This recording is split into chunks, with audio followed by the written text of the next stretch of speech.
sabemos que em Portugal foram alguns milhares de jovens e adultos depois que passaram pela JOC, conhecem o método que anima este movimento, que viveram este método.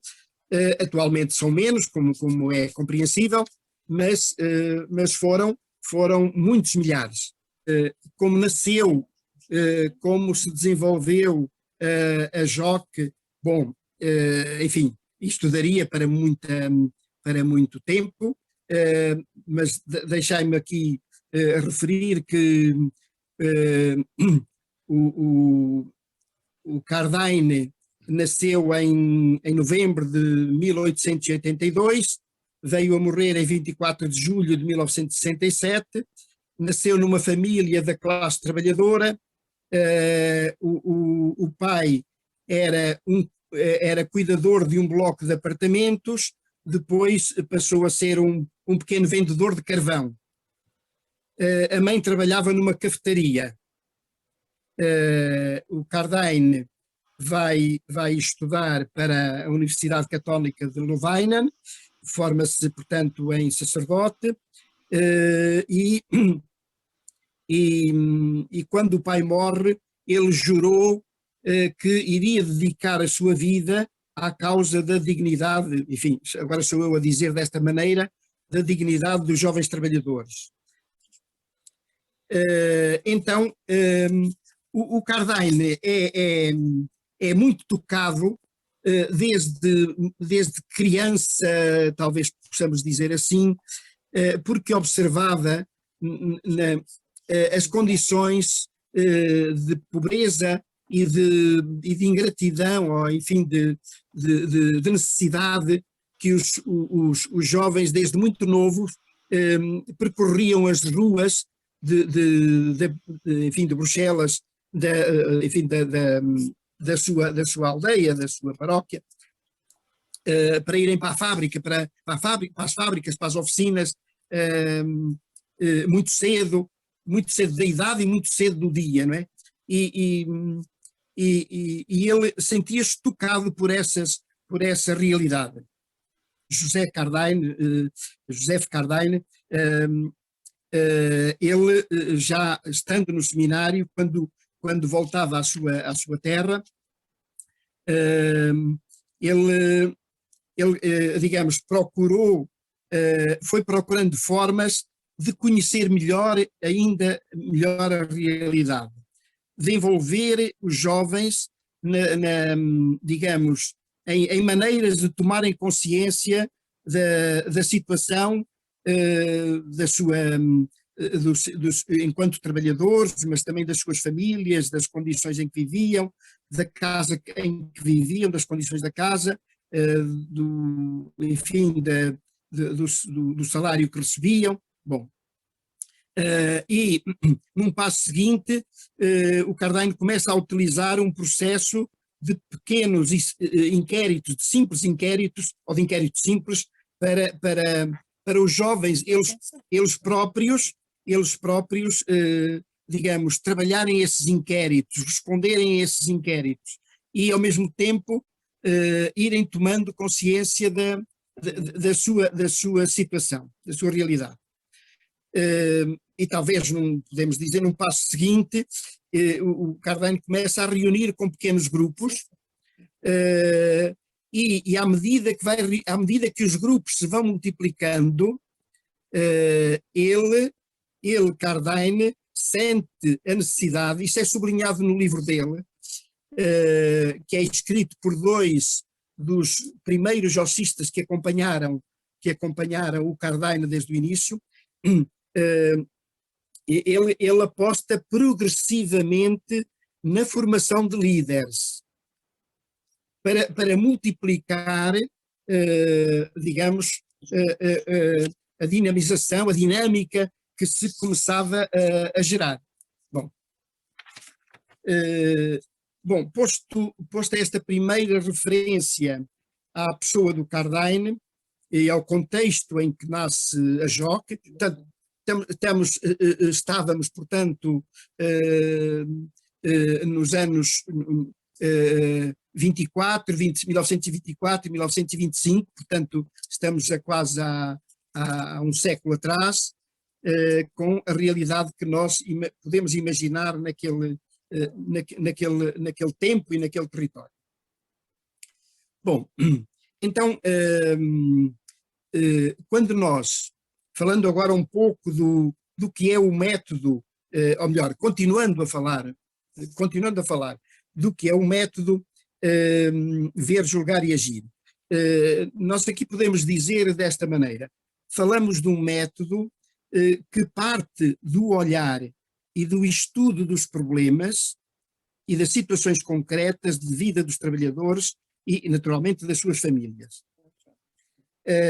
Este método tem, portanto, estes três passos, ou estas três partes, ou estes três momentos, como quisermos. O primeiro é o ver. O que é o ver? O ver, deixai-me dizer desta maneira, é o olhar com profundidade um problema concreto, também nas suas causas e nas suas consequências. Normalmente, este olhar, esta análise e reflexão, quer na Jock, quer na Locke, é feita estamos a falar do início da Jock, pois claro, é feita em grupos, na equipa de militantes do movimento, nas reuniões das equipas de base, São por norma, que são digamos, que são, na semana e 15 a 15 dias. Exatamente.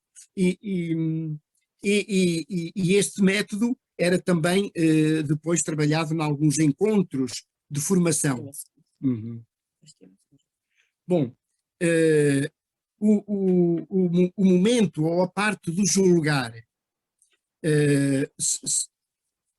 seria desnecessário dizer que este julgar não significa um julgamento, no sentido que a palavra tem habitualmente. Portanto, é o quê? É olhar o problema ou a situação, talvez em três dimensões, deixai-me dizer assim. Uma, à luz dos princípios cristãos do Evangelho de Jesus Cristo, também da doutrina social da Igreja. À luz destes princípios. À luz dos princípios da justiça e da dignidade da pessoa. E à luz dos direitos e deveres dos trabalhadores. Portanto, à luz destas três dimensões, se quisermos assim.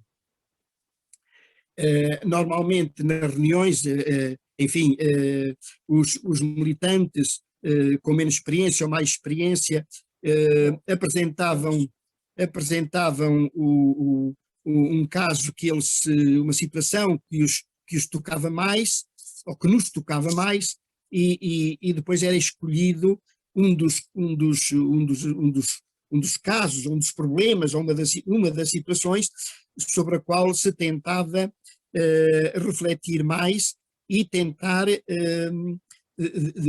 digamos, planificar uma forma de ação que pudesse resolver ou pelo menos atenuar o problema e a situação. Bom, e chegamos à parte terceira, que é o agir. Nós podíamos dizer muito aqui sobre o agir, mas eu procurei selecionar aqui, ou melhor, procurei sintetizar aqui desta maneira, que o agir implica planificar a ação e os compromissos de cada um dos militantes. Implica ver o que está ao nosso alcance fazer e aquilo que não está. Quer do ponto de vista individual, quer de uma ação em grupo. Para quê? Pois para resolver, para atenuar, para transformar as coisas. Um outro aspecto importante era como procurar envolver o trabalhador ou as pessoas em causa na resolução dos seus próprios problemas. Portanto, fazer com eles e não para eles. Um outro aspecto a sublinhar era que, ao mesmo tempo que procurarmos ver como contribuir para a valorização, para a promoção pessoal, para a promoção profissional e social, se quisermos alargar, digamos, a dimensão, do trabalhador, quer dizer, e das pessoas envolvidas. Isto é, não era apenas o objetivo importante de resolver uma situação às vezes dolorosa e difícil, de desemprego, de não respeito pelo contrato coletivo de trabalho, de não respeito pela lei, de não cumprimento das férias, de problemas familiares, de problemas no bairro, de condições de trabalho, etc., segurança.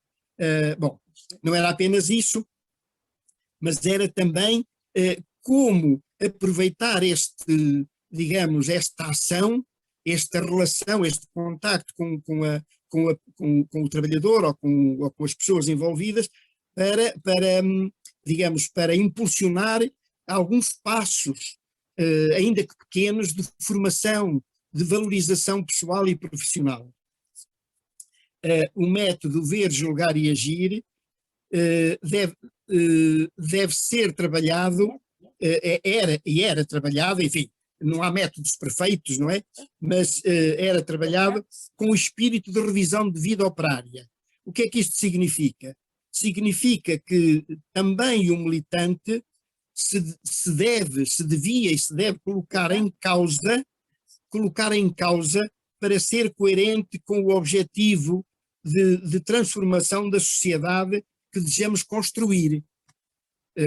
Um terceiro ponto, e depois o quarto e termino. Digamos, completava aqui que o método iniciado e multiplicado com o crescimento da JOC pelos vários continentes foi também assumido pela Liga Operária Católica, digamos, podemos dizer desde a sua criação, e mais tarde foi sendo praticado em Portugal por alguns outros membros da Ação Católica. Podia falar, e tanto quanto eu sei, dos outros não sei, dos jovens estudantes católicos, ou da Juventude Escolar Católica, creio que era assim que se designava, da JUC, da Juventude Universitária Católica, e também da Juventude Agrária Católica, atualmente designada como Ação Católica Rural. O ponto último destas notas finais, destas notas a completar, é que o método pioneiro da JOC foi oficialmente reconhecido pelo Papa João XXIII em maio de 1961, após uma audiência que o Papa João XXIII teve com o fundador, teve com José Cardain, fundador da JOC. No Concílio Vaticano II, o Cardain foi uma presença ativa e importante.